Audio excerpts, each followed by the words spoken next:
Thanks for joining us at the Business Growth Cafe, where each week we select from a menu of topics for a focused discussion with an industry expert to provide insights that can impact your business's growth.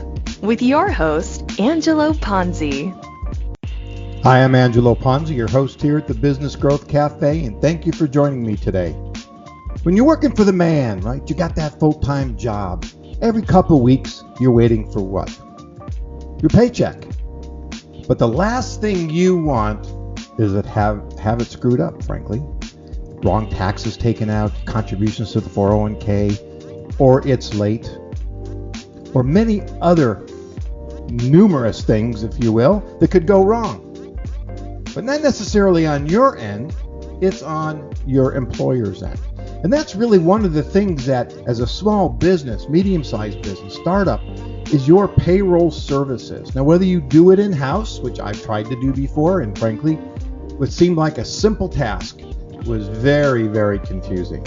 Getting the right numbers, paying the right taxes, taking out the right amounts, making sure that everything was going smooth, and then I get to the end of the day, I'm ready to push the button, and I don't have any checks to print. Or, in some cases, I didn't have employees in the same building, which means I either needed to mail it or I needed to make a direct deposit. So there's so many different aspects of payroll, if you will, that we don't really think about. We tend to think about the accounting side, not the money side, not the seed money or the Series A, whatever is going to get you to that next level. Certainly customers and revenue, that's what we're all after. But we think of accounting, but sometimes the paycheck stuff kind of goes to the end. Yet, it's one of the first things on your employees' minds. So one of the areas that we've never really talked about here on the Business Growth Cafe is payroll. Talking about onboarding solutions, talking about how you vet employees, and ultimately, how do you track their time? If you're in a situation with exempt and non-exempt, and you have to track time, how do you track that time? How do you make sure it's at the right billing rate? How do you make sure that all the nuances of that payroll that you're having to deal with is correct? Because if it's not correct, you're going to get a knock at the door, not literally, but you will get a knock at the door from the state that you're in, or the IRS, or some other tax collection firm looking for your contributions. And the last thing you want to do is find out that you're paying the wrong payroll taxes for 7 months, a year, and then all of a sudden you got to cough up some cash that you may not have. So today at the cafe, I got my cup of coffee, and I'm going to have a biscotti. Now, not the kind of biscotti you think of, but Debbie Biscotti. And Debbie works for Heartland Payroll Services, and she's going to share quite a bit of information with us today about payroll, do some education, learn about their services, but more importantly, learn about the broader set of services that are available to you as a small business or medium-sized business, or frankly, a large business. Any business who's cutting checks for payroll, you need to hear this story. So don't go away. I'll be right back. My company, the Ponzi Group, provides consulting, interim, and fractional marketing and leadership services with a focus on the strategic and analytical side of marketing. We take a holistic approach to driving business growth. Consider us your marketing architects. We use research to gather the necessary insights from your customers, prospects, the competition, and the marketplace to develop fact-based approaches to building effective and efficient growth plans. And, much like a general contractor, we partner with internal teams or carefully selected, vetted individuals and organizations to execute the strategies and plans, as well as provide oversight and management to ensure we stay on brand and plan. To learn more about our services, visit theponzigroup.com. As I mentioned, I'm here with Debbie Biscotti of Heartland Payroll. Debbie, welcome to the show. Thank you, Angelo. Happy to be here. Thanks for inviting me. Yeah, absolutely. You know, you're probably, in the 3 years I've been doing this, the first person that really not only combines, I've had credit card processing, but we're really, which I think Heartland is known for, but we're not going to really talk about that. We're going to talk about a lot of other services. So I have to say, you're forging new territory here on the cafe, because we're going to get into some areas that we really haven't talked about before and some of the benefits of those services.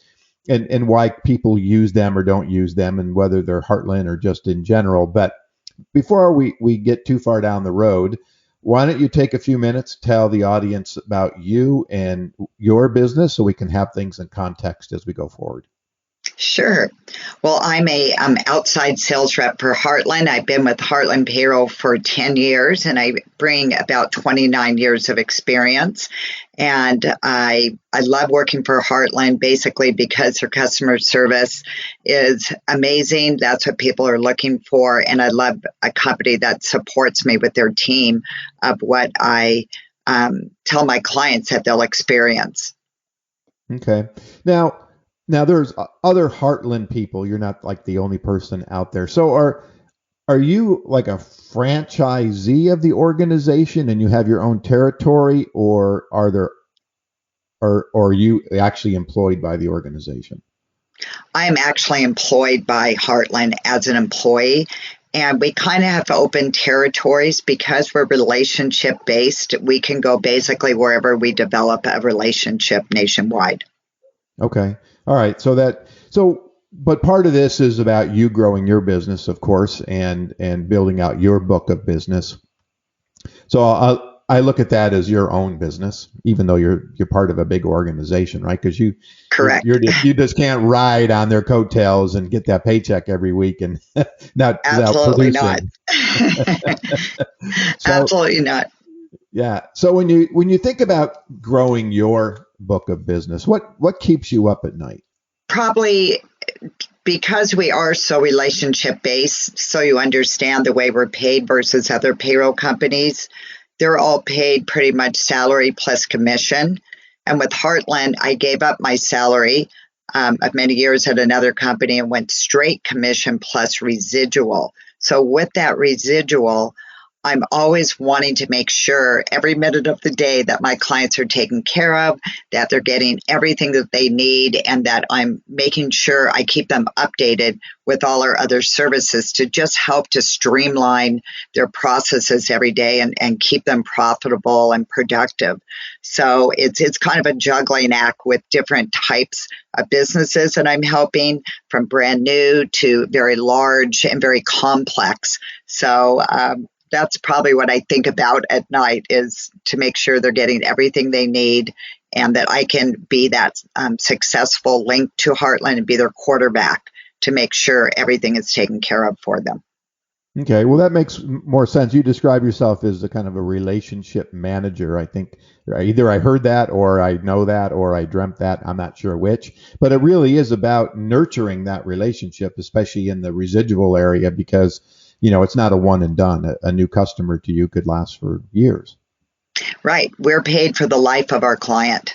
So it's something that is an ongoing relationship that you don't find very often in most businesses, and especially payroll companies. And that's the part I enjoy really the most. Yeah, you made a comment which I think is interesting, is you spend part of your days making sure your clients know about all the products and services that you sell. I have to tell you, I commend you on that, because I've done a lot of research and I've worked with a lot of small and medium-sized businesses. And one of the questions I always ask them is, do you think your clients understand all the products and services that you sell? Or are they only focused on whatever you're selling them today? And across the board, I'm 95% of the companies I talk to say, nope, our clients have no idea of all the stuff that we sell.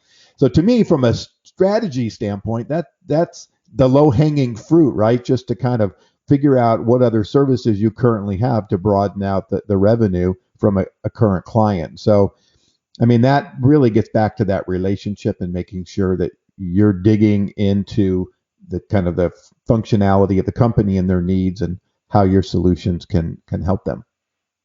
That's right, Angelo. And something I'm a big believer in is picking up the phone. And when an email comes in with a question, instead of emailing back or a text, I pick up the phone and I talk to them. And I find out what's going on in their world, what challenges they have, what projects they're working on. And by just listening, I can find areas that I could possibly help them with Heartland services that they, again, didn't know we had. Okay. Right. Let's talk a little bit about payroll for a second, because I've worked in four and had my own businesses, and we had payroll services. But there was some times when we tried to do it in house, and we had the accounting manager or whatever generating payroll, and usually that was a lot of headaches and screaming and yelling going on in the offices because things weren't working the way they should. So Hmm. why?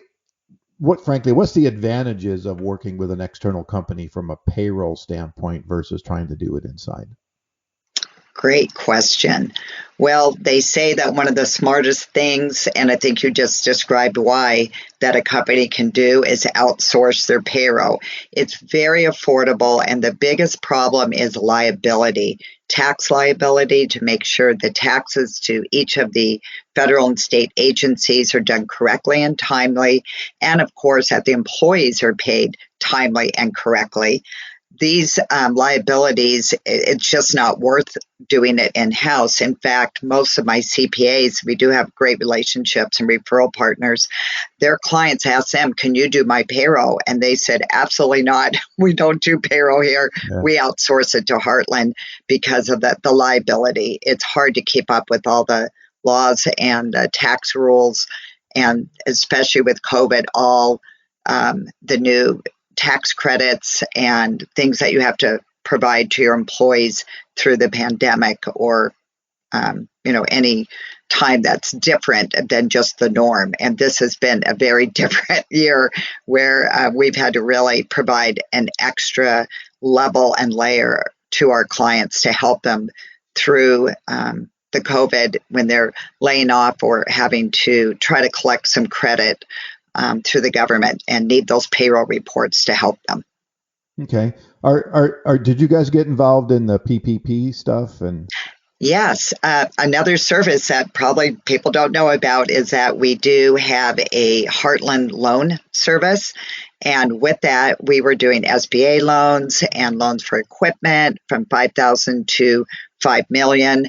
But with the COVID coming and the PPP, we shifted everything and we just did PPP loans. So we have done them the first run and the second run. I'm still helping clients to be able to take care of that process. And we use Lendio, which is a great national lending institution with the Heartland lending. And that way it's been a much quicker process than many businesses that have struggled to get them through their bank. So we're really proud of how quickly we can provide them, and that we provide them to anyone. So any size company, not just the big ones. Okay. You've described, during the pandemic and employees either being furloughed or working remote, or, there's a lot of interesting dynamics, if you will, that organizations are facing. What's been a common mistake that companies have made when it comes to employees and payroll and things like that during the pandemic that, my listeners can hopefully learn what not to do? I get a lot of calls.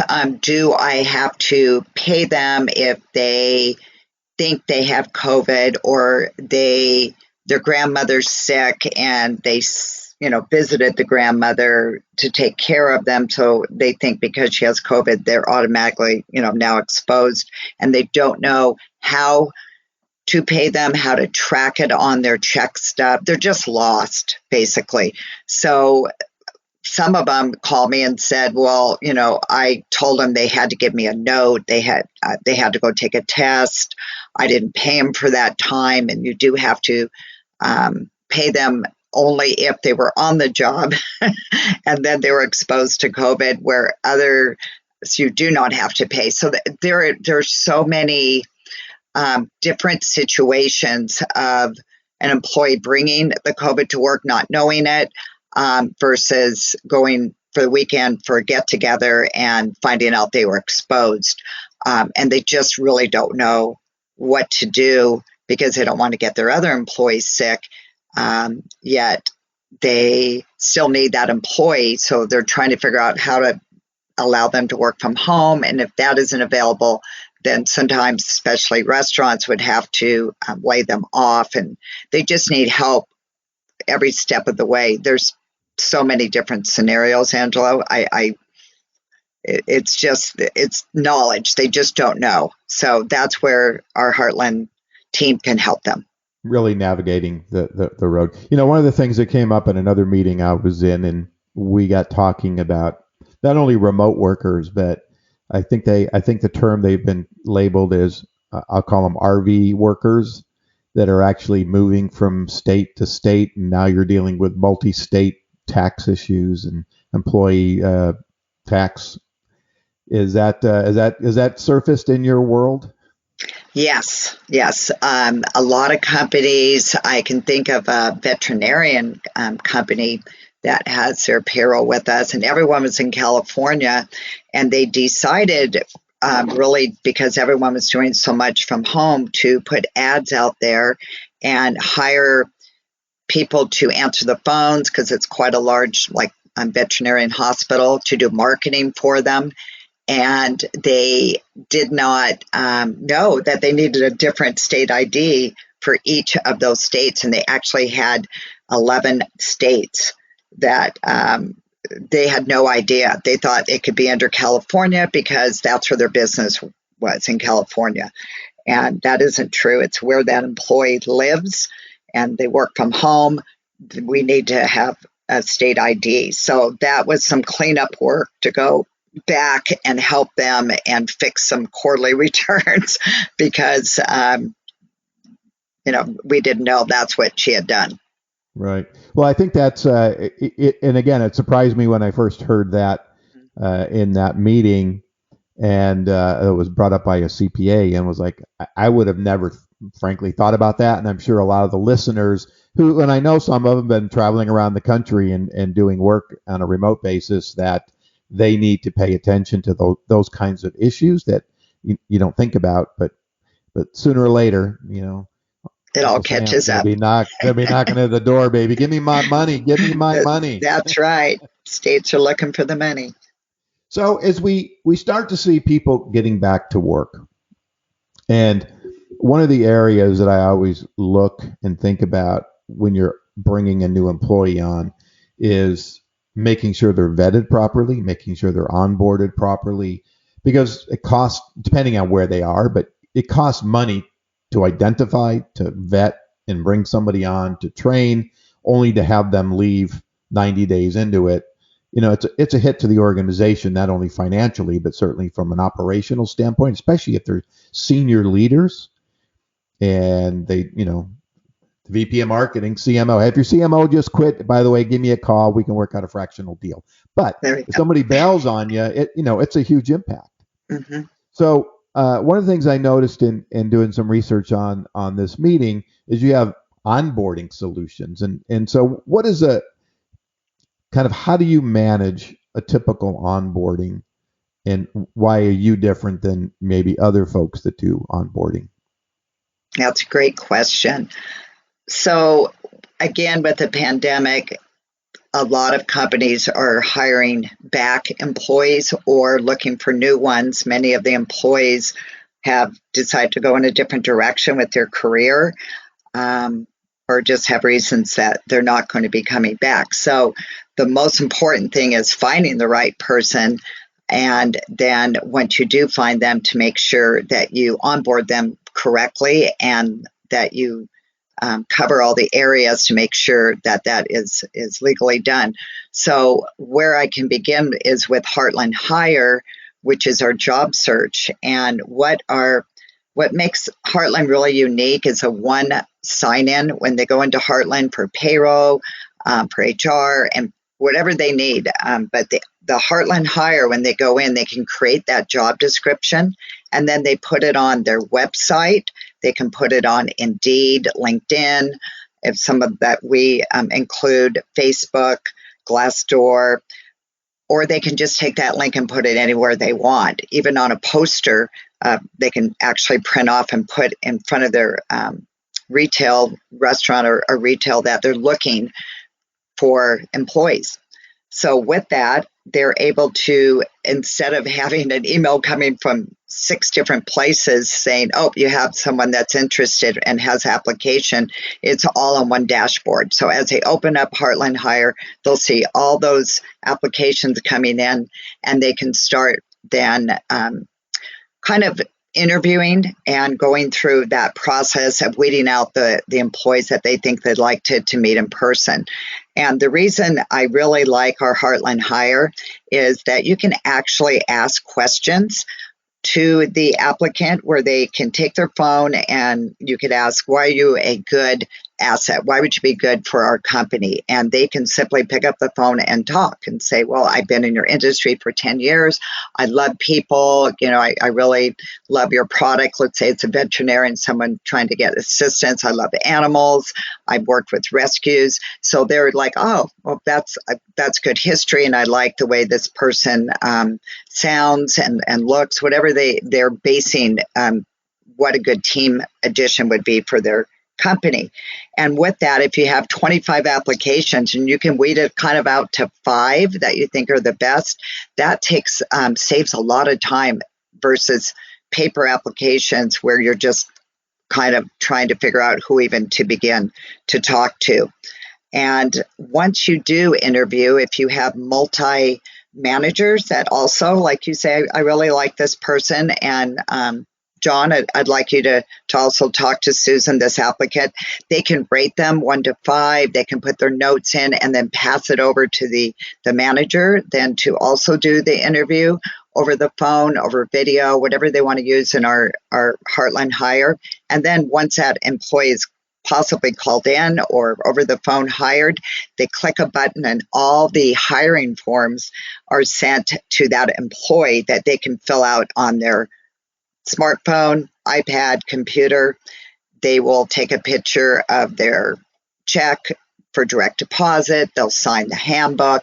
They'll go through that whole process of all those forms that they need, W-4, I-9, you name it. It's all in there, and the employer will see where they're at in that filling out the forms. So if there's 7 forms, it'll show they've done these 3 and they haven't done the 4, and it'll keep emailing and reminding the applicant as well as employer to say where things are at. So it's actually tracking it all for them, so that when they're ready to, when they're complete, the only job the employer needs to do is go into Heartland and put the hire date, the rate of pay, and the department number, and they're done. So this is completely paperless.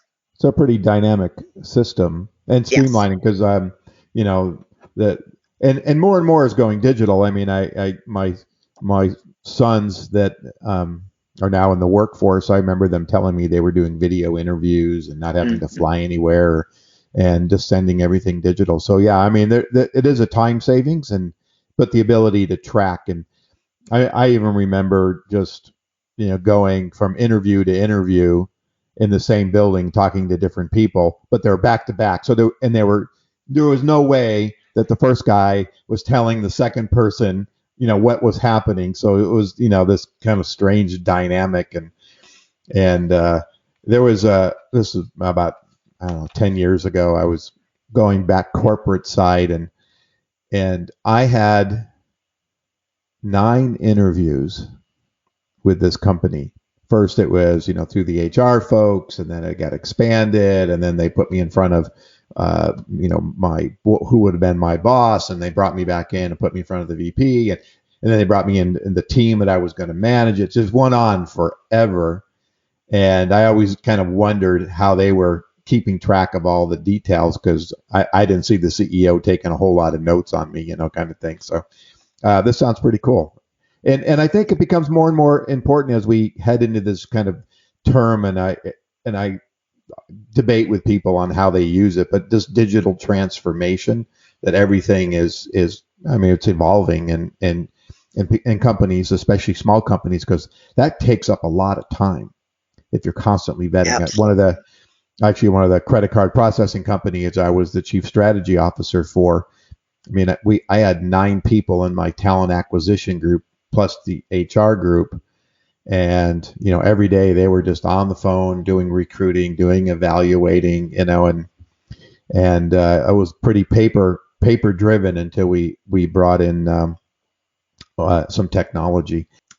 So we talk about people then. The other, I think, confusing part, and it's a little confusing for me because I talk to my sons about their PTO and how they manage it. And, I'm going to say, you join the company, don't date myself, but, you have 7 days of, personal time or PTO, and then you have your 2 weeks of vacation, blah, blah, blah. And now they just gave me whatever, 15 days. I can use it any way I want to use it. And it's like, well, how do you know? How do you track it? What's happening? Can you roll it over? And most of the time they don't have a good answer for me. And so if they don't have a good answer, they're not keeping track of their time, which means hopefully somebody at the company is keeping track of their time. So how does, and I noticed that, and again, kind of the benefit of this PTO tracking program that you guys have, it sounds pretty interesting. I thought we could maybe chat a little bit about that. Well, sure. So time and attendance is big. It's one of the biggest reasons that employers can be sued and have class action lawsuits from the employees if they're not paying correctly with meal and rest breaks, as well as overtime. So those are big things. Now, in California, there is the California sick leave law. And there's two different ways that the employer can provide this, but it must show on their check stub. So you ask, how would they know? Because it's supposed to be on their check stub so the employee can see it. And they're given 3 days sick per year after 90 days of hire, and we track that for them. So when an employee decides to take that sick day off, they again, would let their specialist know or put it online in the system. So we're tracking it and the employee's seeing the balance on their check stubs. Now, vacation and PTO. So as we all know, vacation is a fringe benefit. You do not have to hire vacation. If you don't, you'll probably have pretty unhappy employees and they may leave and go somewhere else.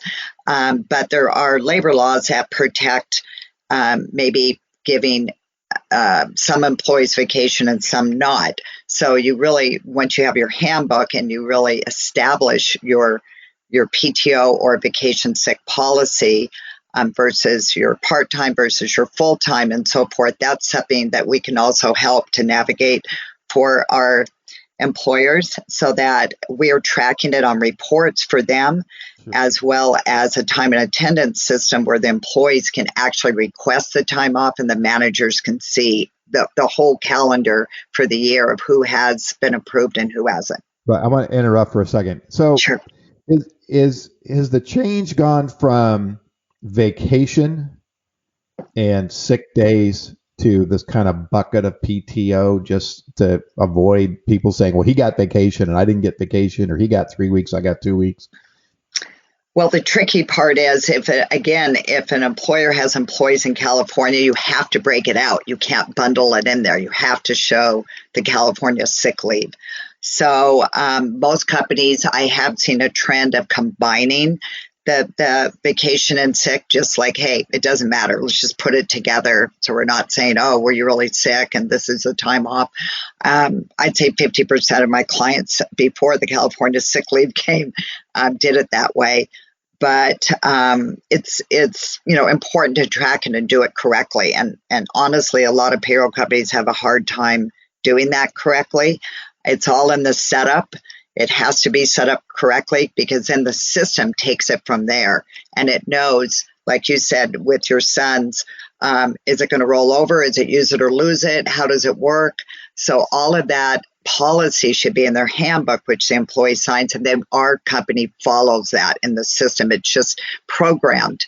So it's not a physical person that's doing that each pay period. It's programmed and knowing it's use it or lose it, if they're going to bring it over, and when their vacation, let's say they want to go on a vacation and they're short a day, do you want to allow that? I mean, there's all sorts of ways that we set up their PTO for them.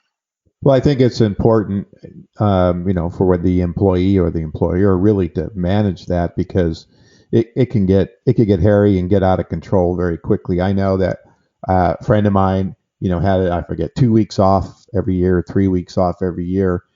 But they were always working weekends, and the boss would say, "I'll just take a couple more days, but don't log it as vacation, just take it." And so there was always free floating days going on that were being paid as regular days, but in theory they were making up for the weekends because they were working a lot of weekends.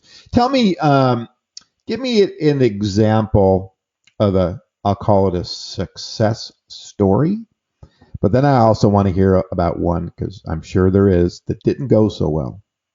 Oh boy. So, success story.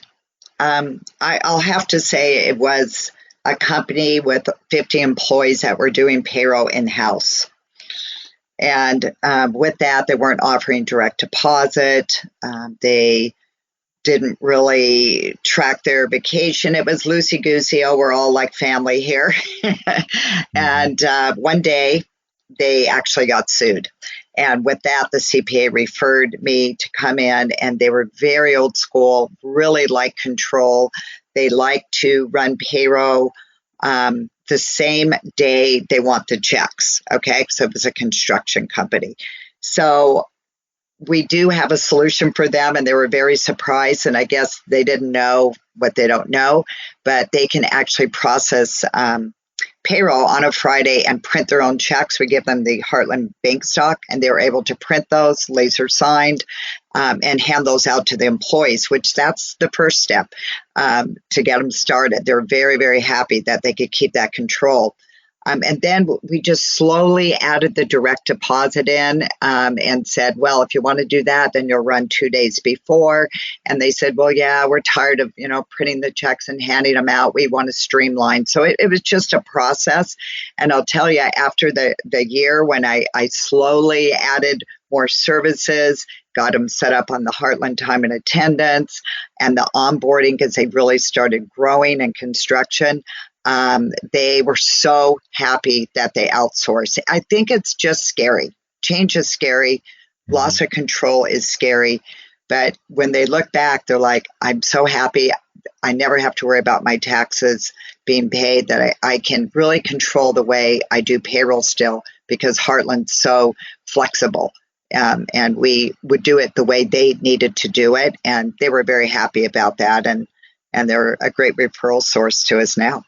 Good. So do you have one that maybe didn't listen, and you guys did it all? They did it all wrong, and therefore I like success stories, but we also learn from ones that weren't so successful. Do you have any of those to share, or just one? Gosh, I'm trying to think of some. I never give up. They say I need something, and someone tells me no at Heartland, I just go to someone else. I go, wait, there must be a way. Our system's so amazing. There must be some type of report or way we can do this. And I do have a company that was doing everything in-house, and it's a telemarketing company, and they just did things very differently. And they have about 75 employees. And he just had created programs within his program, just very bright person, but was spending so much time on payroll. So his broker, his insurance broker, another great referral partner, referred us in. And in our conversation and talking to him and his needs, we went over everything, and it looked like we were a really good fit. And he was really excited, and we got it all set up. And he forgot to tell us a few things that he wanted that are things that we cannot do the way he wanted to do it. And even the broker said, yeah, he just creates these very amazing things that no one can really help him with. He didn't leave Heartland. We came up with a solution where he would have to do another step manually instead of the whole automated, which he's okay with. Once we really found out what exactly he needed, and it's just sometimes systems have limitations. So we're not everything to everybody, but I'd say 99% of the time we're a really good fit. But I'm trying to think if anyone really left because they were unhappy. I can't think of any. All right. Well, that's good. Okay. That's good. I like that. So as we're kind of winding it down, I wanted to talk a little bit about tax credits. There's the R&D tax credit, there's the employee retention tax credits. But when we were talking, you brought up one called work opportunity tax credits, which I had actually never heard of. So why don't you tell the listeners what it is and how they can benefit from it? Oh, I'd love to. This is the best part. So work opportunity tax credits, this is a federal tax credit, and most CPAs do know about it. They just don't really want to get involved in helping their clients get it because it's quite a process. But for Heartland, it's actually pretty easy for us as a payroll company. So this is as you're hiring employees, which kind of ties in with that applicant tracking onboarding. So as you're hiring employees and they're filling out the application, we're asking through our online onboarding if they've been on different government help, such as SNAP. Okay, that's your food stamps. That's the biggest one, especially in California. I'm sure other states as well. But if an employee has been on food stamps, or if someone in his household where he lives or she lives for at least 9 months out of 18 months, that employer will get a tax credit. And the tax credits start at $2,400 and go up to $9,600. So there's a few others. That's the biggest, though. TAMP was Family Temporary Assistance for the Needy. Same thing. We will go and check with the agency to make sure that before or that new hire does been getting that TAMP, and if so, they will get a tax credit.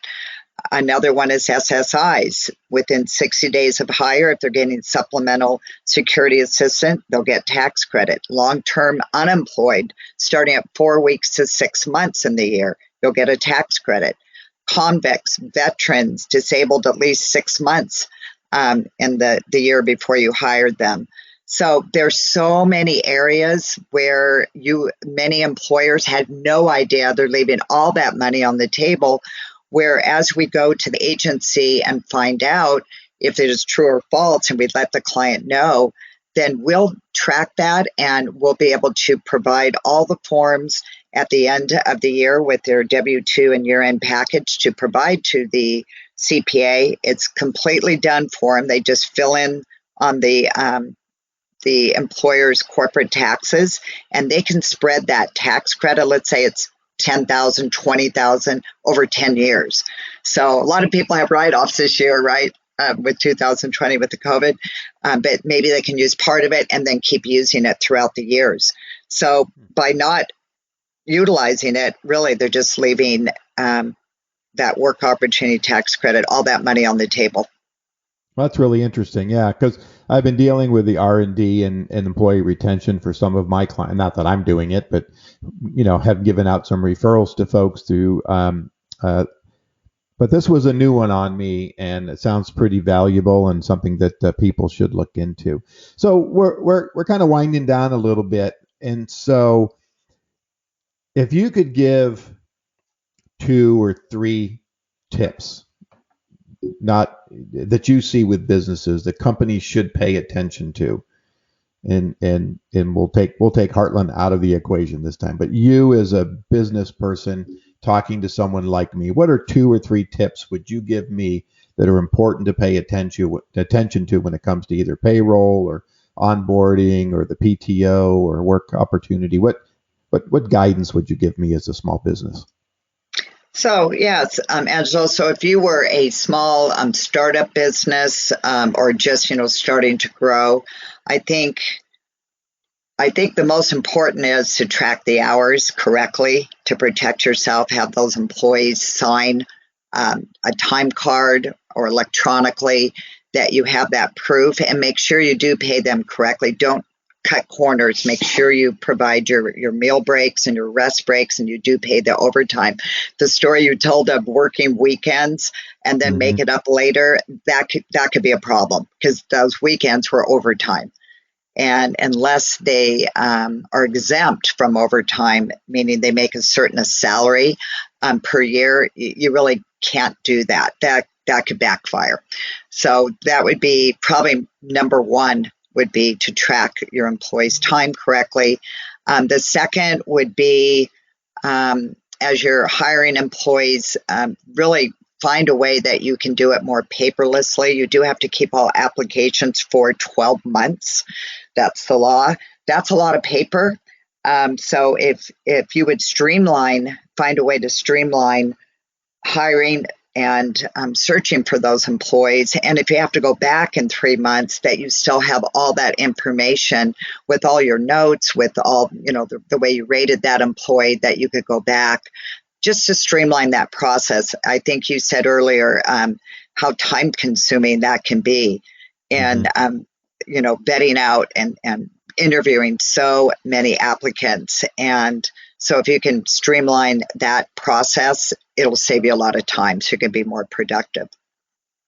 Yeah, well, thank you for that. I when I was growing my business, and we got up to 11 employees, and I know, I just remembered, I'm having horror flashbacks with the payroll situation, and eventually I outsourced, but we tried to do it initially inside, and my CPA to fill in these forms, and it just seemed like I was always screwing something up and making me nervous, and some people I knew actually got hit with a sales and use tax penalty, and all of a sudden they were paying $50,000 and underpayments, and I was like, okay, I'm done. Let's get some professionals in here. So this is great. I've enjoyed this conversation. I mean, there's really a lot of different aspects.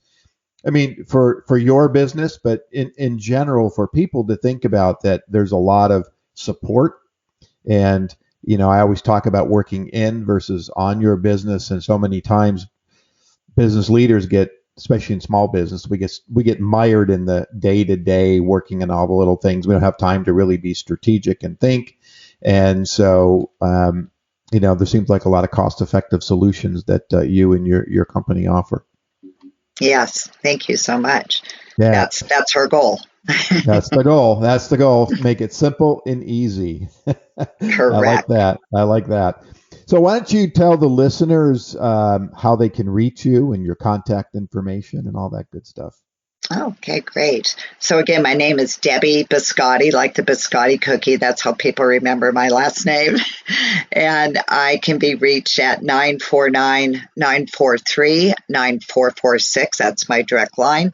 And my email is Deborah, DEBORAH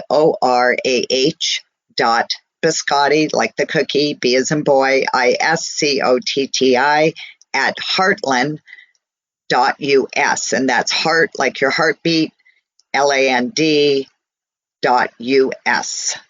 Because we have payroll with a heart. Yeah, payroll with a heart. I like that. Oh, that's cute. We really care.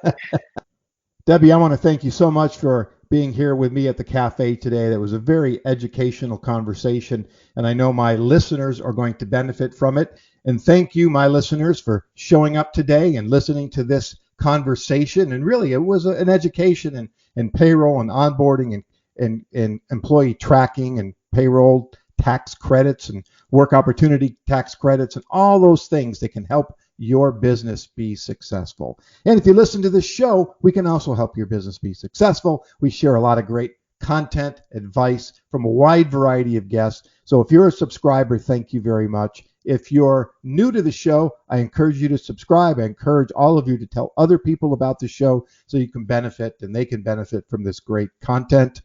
And if you need your business and you've got a lot of payroll and things are going really smooth, but maybe your business is on a different trajectory right now, maybe you need to pivot, maybe you're in a scaling mode and you need some senior level marketing leadership, but you're not quite ready for a full-time person yet, give me a call, send me an email. We'll talk about my outsourced consulting, interim or fractional marketing leadership services. As I mentioned before, we focus on the strategic and analytical side of marketing, really digging into the market, your customers, your competition, to help really shape your messaging and your positioning and strategies for growth. So thank you again for joining me here at the Business Growth Cafe. I'll see you again, or you'll hear me again, actually, because you don't see me, next week here on the Business Growth Cafe.